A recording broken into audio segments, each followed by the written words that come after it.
Assalamualaikum warahmatullahi wabarakatuh. Halo semuanya, pada video kali ini kami akan melakukan podcast sebagai pengganti ujian tengah semester kami pada mata kuliah Hukum Perdagangan Internasional dengan dasar mengaku Pak Budi Ardianto SHMH.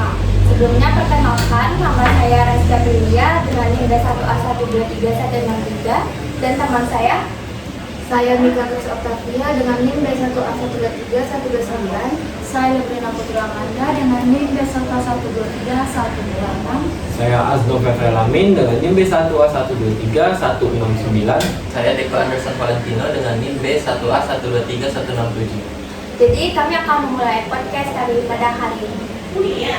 Jadi seperti yang kita tahu nih tentang kebijakan tarif impor Trump dan dampaknya bagi Indonesia. Kan Trump itu mengumumkan suatu kebijakan tarif resiprokal kepada sejumlah negara, termasuk Indonesia yang akan segera berlaku efektif.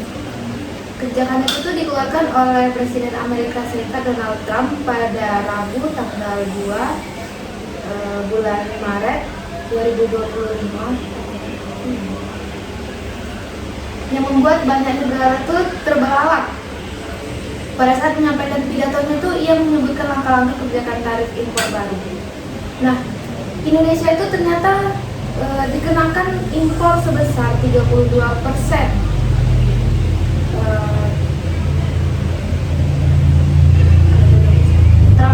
Donald Trump juga menerapkan tarif impor 10% terhadap negara asing di dunia yang memperdagangkan produk ke Amerika Serikat. Sebenarnya kalian tahu nggak sih alasan Trump menaikkan tarifnya itu dari mana gitu? Gue baca sih dia bilang itu untuk buat lindungi ekonomi dalam negeri Amerika, biar pabrik-pabrik dalam dan lapangan kerja di sana itu hidup lagi. Kalau menurut kalian kayak mana? Kalau Dimulainya itu dari mana gitu? Kalau dari yang aku baca juga, menurut Trump ini penerapan tarif ini tuh akan memperkuat industri dalam negerinya sendiri dan melindungi produk lokal dari serbuan impor. Kebijakan tersebut merupakan bagian dari strategi ekonomi yang lebih luas demi mencapai tujuan ekonomi maupun keamanan nasional. Ya sih, sedikit setuju juga, cuman itu kan mungkin cara kepala negara mereka untuk melindungi ekonomi negara mereka yang sedang turun-turunnya juga. Mungkin juga itu salah satu cara kepala negara mereka untuk melindungi perdagangan dari dalam negeri mereka sendiri supaya rakyat dari negara Amerika itu tidak hanya membeli dari produk asing, melainkan juga lebih mengutamakan produk dari negara itu sendiri. Seperti halnya kita juga yang cintailah produk Indonesia, mungkin juga kepala negara kita akan melakukan hal yang sama untuk melindungi produk kita sendiri dan meningkatkan ekonomi dari negara kita sendiri. Sebenarnya sangat kontra sih dengan yang katanya apa tadi itu untuk menaikkan harga produk itu, soalnya kan keuangan mereka katanya lagi memburuk kan. Tapi sebenarnya kalau kita teliti lagi kan US atau Amerika Serikat itu kan bisa terbilang jadi negara top yang mempunyai kurs dolar yang paling tinggi kan. Jadi untuk menaikkan tarif ini kayaknya bukannya apa ya, memperbaiki kekurangan mereka, tetapi malah menambahkan benefit yang jauh gitu. Karena 32%. Iya. Tapi kan 32% itu kan untuk negara Indonesia aja, yang lainnya ada juga yang 24%. Setahu aku ada Singapura yang persennya tuh 10%. Iya. Sedangkan negara kayak Indonesia Langsung gitu 32%. Wow. Vietnam juga 46%, Thailand Ya, 36%, ya. Malaysia 24%. Vietnam 46. Tapi kan nggak semuanya mau. Contoh Cina, dia malah melawan Iya menambahkan sih. itu. Iya.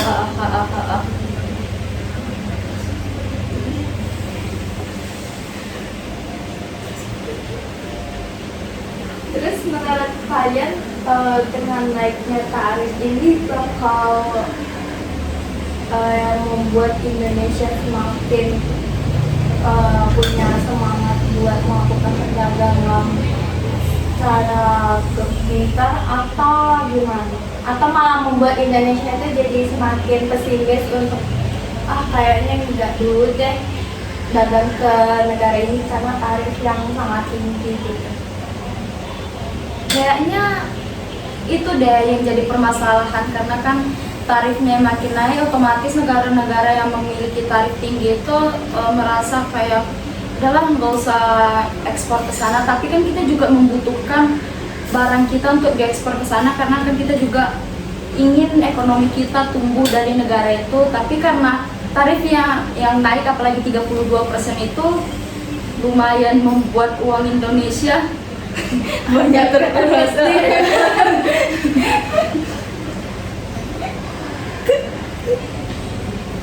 Sebenarnya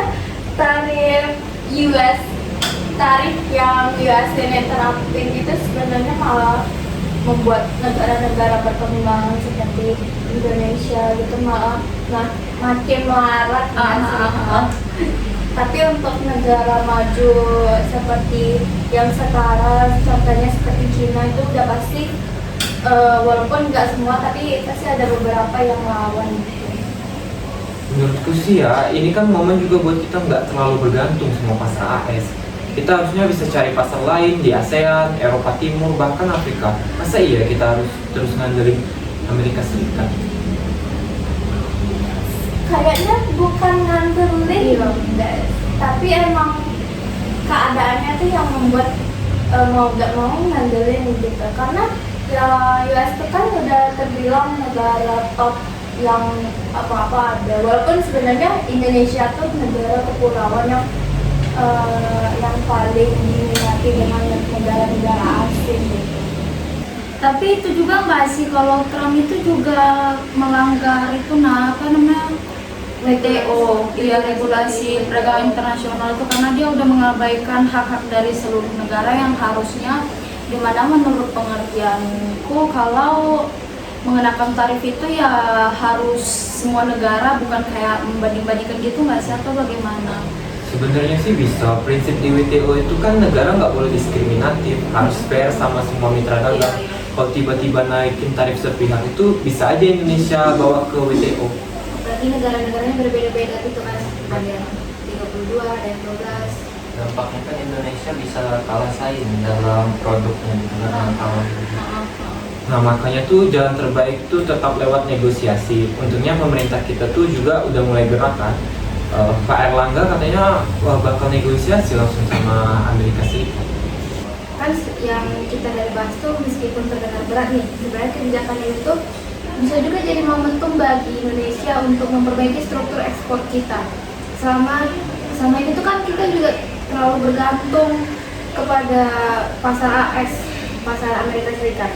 Nah dengan adanya tarif itu kita dipaksa buat cari pasar alternatif, misalnya Eropa, Timur Tengah, atau sesama negara ASEAN. Apalagi kan negara ASEAN tuh rata-rata negara berkembang ya. Kenapa nggak kita aja yang untuk mengembangkan perdagangan kita sendiri gitu? Daripada kita harus sampai ke Amerika sana, iya. Terus pada saat ini juga kita buka kesempatan gitu untuk industri kita tuh bisa mulai fokus ke nilai tambah, bukan sekedar barang mentah atau setengah jadi, tapi jadi barang jadi gitu. Nah, sebenarnya penerapan kebijakan tarif dari Trump ini kan juga bisa digugat di WTO karena melanggar prinsip most favored nation dan non-discrimination di bawah GATT tahun 1954. Tapi faktanya juga banyak kasus di WTO yang mandek atau terlalu lama. Jadi walaupun kita punya argumen hukum sekalipun juga langkah praktisnya ya tetap lewat diplomasi bilateral. Iya sih. Yang kayak yang dibilang Nika tadi tuh jangan terlalu bergantung. Rasa aku ya juga khusus kan kita tahu sendiri bagaimana negara Indonesia kita ini yang kaya akan sumber daya alam, bahkan negara-negara luar itu sampai ingin menguasai negara kita, apa yang ada di negara kita itu. Jadi kayak rasanya kalau terlalu bergantung ke negara lain itu sangat-sangat tidak apa gitu, karena kita memiliki yang bahkan orang lain tidak memiliki gitu. Seharusnya mereka gitu yang bergantung ke kita, bukan kita yang bergantung ke mereka. Ya ada sih. Iya, kalau ngapain juga sampai ke Amerika juga kan. Saya kayak ya di negara-negara ASEAN aja kita kayak saling kerjasama gitu kan. Tapi nggak bisa juga. Kalau Sebenarnya- Donald Trump buat kayak gitu, kayak menurut aku secara nggak langsung dia ingin individualisme nggak sih, kayak Iya. cuman untuk negara-negara Iya. dia aja gitu. Dia Iya. nggak mau menjalin hubungan kerjasama yang negara lain. Dia kayak biar negara lain itu kurang mau mengimpor ke situ gitu nggak sih? Jadi negara dia paling berkuasa di dunia. Sebenarnya setuju berat sih dengan yang kalimat kalau Indonesia tuh harusnya bisa mengembangkan produknya sendiri di dalam negeri, bukannya malah mengekspor ke luar negeri lalu dikembalikan ke negara asalnya dengan harga dan tarif yang tinggi dan mahal gitu. Tapi kalau kita teliti lagi kan sebenarnya Indonesia tuh nggak punya alat-alat untuk membuat produk-produk yang bisa terbilang sangat hype atau sangat dibutuhkan di dunia. Teknologinya kan belum secanggih negara US atau China, sedangkan kita cuma bahan mentahnya. Ya, Nah itu dari situ nggak sih harusnya kayak keluarga Indonesia itu memiliki rasa semangat yang tinggi untuk memiliki pengetahuan mengembangkan mesin itu. Misalnya kayak kita sebagai mahasiswa juga kan tidak hanya berpatokan pada hukum, kita juga bisa mencontoh hukum dari negara-negara lain supaya kita nggak ketinggalan peraturan-peraturan dari negara lain dan juga regulasi-regulasi dari negara lain. Contohnya juga seperti mahasiswa teknik gitu yang khusus pada mesin, dia juga bukan cuma hanya terbatas pada buku yang disebarkan oleh pencipta orang Indonesia, tapi juga dia mempelajari nih bagaimana orang luar dalam menciptakan mesin tersebut, dalam mengaplikasikan mesin tersebut supaya mesin tersebut supaya negara Indonesia ini tidak hanya terbatas pada negara luar.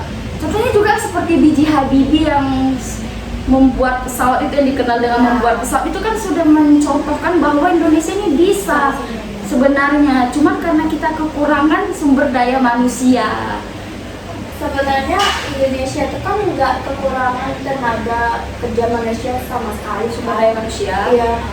Bahkan ada juga manusia yang emang jenius tapi dia tuh nggak ada memiliki pekerjaan, karena salah satu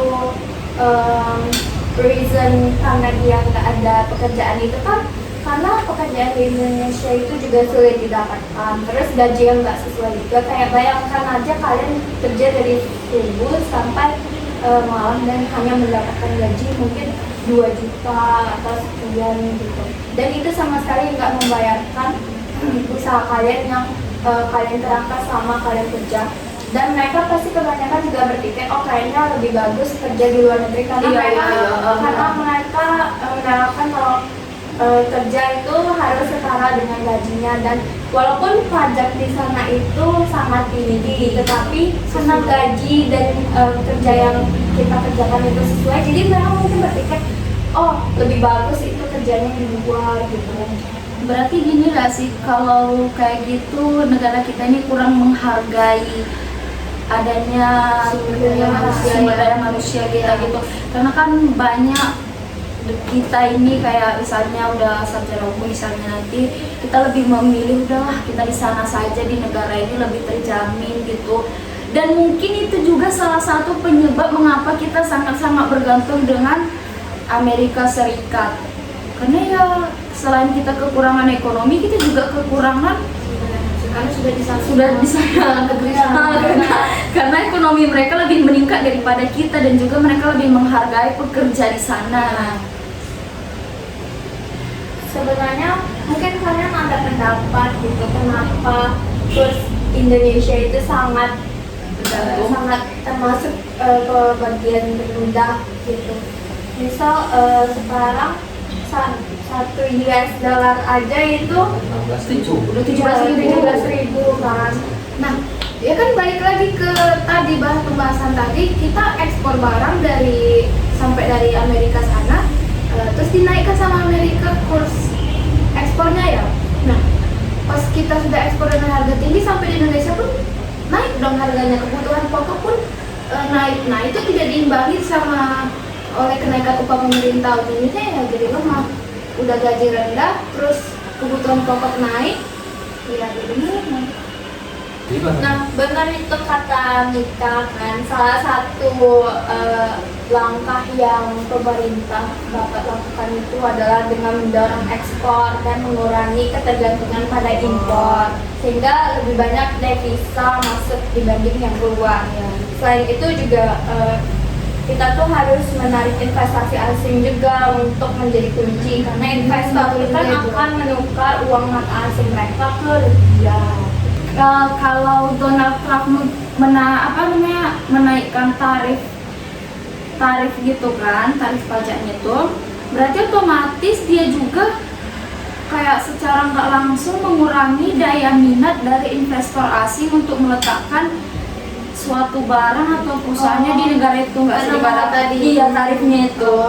Berarti dia juga ingin mengurangi populasi dari investor asing, nggak sih? Iya juga, Bisa jadi kerjasama tuh makinnya berkurang. Iya, tapi gini loh, kan sebenarnya iya sih, tapi apalagi yang dibutuhkan US itu sebagai negara top gitu kan. Percaya diri dengan Udah pasti udah jelas mereka tuh masuk negara maju gitu. Udah pasti negara-negara berkembang membutuhkan dia gitu ya. Benar. Jadi dia menggunakan kesempatannya sih untuk menaikkannya. Nah, jadi secara nggak langsung terbilang egois kan? Iya, seperti individualisme sih. Seperti individualisme gitu. Ya jelas Amerika berani memilih tindakan kayak gitu karena dia salah satu negara yang kuat kan di sini. Sedangkan kayak organisasi WTO aja mungkin belum tentu berani ya. Iya. Itu juga sih, iya juga. Kalau memang karena Amerika nggak negara kuat, ya udah lama nggak sih kalau WTO itu menggugat Amerika itu, atau negara lain aja kayak yang merasa dirugikan yang boleh menggugat negara Amerika Serikat, atau kayak dari organisasi WTO itu sendiri yang menggugat Amerika Serikat karena tarif itu. Berarti kan ujung-ujungnya kita ya sih yang harus memutar otak. Enggak sih. Iya, terus memutar otak supaya negara kita tuh tidak tergantung lagi. Benar. Jadi kan tadi Asnaf ada bilang nggak sih kalau caranya itu dengan cara negosiasi. Nah, bagaimana kalau misalnya AS itu menolak? Berarti kalau dia menolak, kita Indonesia yang membutuhkan dia, kita juga harus bernegosiasi keras. Berarti kita harus ada dong mengorbankan sesuatu hal dari negara kita yang kita miliki supaya Amerika itu mau bernegosiasi dengan kita. Kayak misalnya nih aku negosiasi ke kau gitu, tapi kau menolak negosiasi ke aku. Ya udahlah, aku kasihlah kau sekian, pasti kau langsung mau, karena kan aku udah mengorbankan sesuatu yang mungkin cukup berarti dariku, makanya kau mau. Mungkin juga begitu tidak sih kalau negara Indonesia? Menurut aku sih negara Indonesia itu kan termasuk negara kepulauan, bukan termasuk emang negara kepulauan. Terus emang Indonesia tuh emang selalu mengekspor barang-barangnya ke luar negeri, dan bukankah itu sebenarnya udah sangat cukup gitu dengan mengekspor apa yang mereka ada ke negara yang sebenarnya nggak punya. Karena kan bisa kita lihat negara US itu kan sebenarnya memiliki banyak kekurangan dari yang namanya Sumber daya alam, sumber daya alam hayati, teknologi, iya itu. Jadi kayaknya emang salah satu hal yang paling utama yang harus diperbaiki dari Indonesia itu adalah dari orang yang mengelolanya. bener sih. Karena jika kita nggak pintar dalam perdagangan gitu, itu udah pasti bakal menjadi bumerang untuk diri kita sendiri. Ya, ujungnya Indonesia harus pintar berinovasi juga dengan kayak gitu. iya.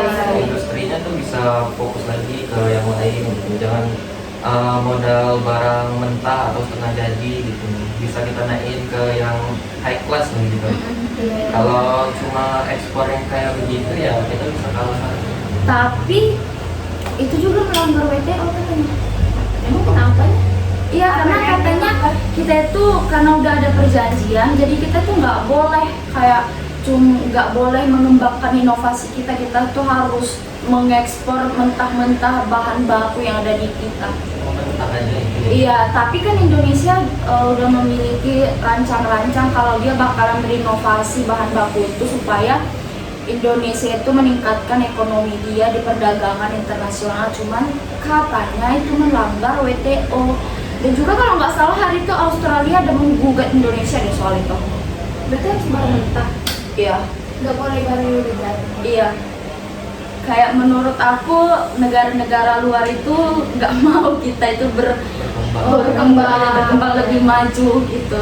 Dan yang lain pun bisa gugat kita karena kita bukan negara maju. Iya, contohnya seperti Australia udah menggugat kita karena udah merancang-rancangkan itu. Rancang apa? Merancang yang barang mentah itu. Iya, kita nggak bisa kayak nggak boleh kayak berinovasi dari bahan mentah itu. Nah, jadi dari kesimpulan yang kami dapat nih, kalau penerapan yang dilakukan Donald Trump itu pasti ada sisi kontra dan sisi pro. Sisi kontranya ini bahkan rakyat negara Amerika sendiri itu mendemo, pada kontra mendemo presidennya tersebut. Namun menurut kepala negara mereka hal tersebut suatu kebijakan yang sangat amat baik nih Dan sangat iya. benefit. Dan juga mungkin kita sebagai negara Indonesia haruslah kita ini lebih juga bijak daripada mereka, lebih berinovasi, lebih kreatif dan lebih Inovasi. lebih Berkreasi gitu kan. kita pokoknya jangan sampai mau kalah dan jangan sampai terlalu menggantungkan diri kita kepada negara-negara luar. Kita tahu sendirilah bahwa negara kita itu kaya. Iya. Baik, sepertinya sekian dari podcast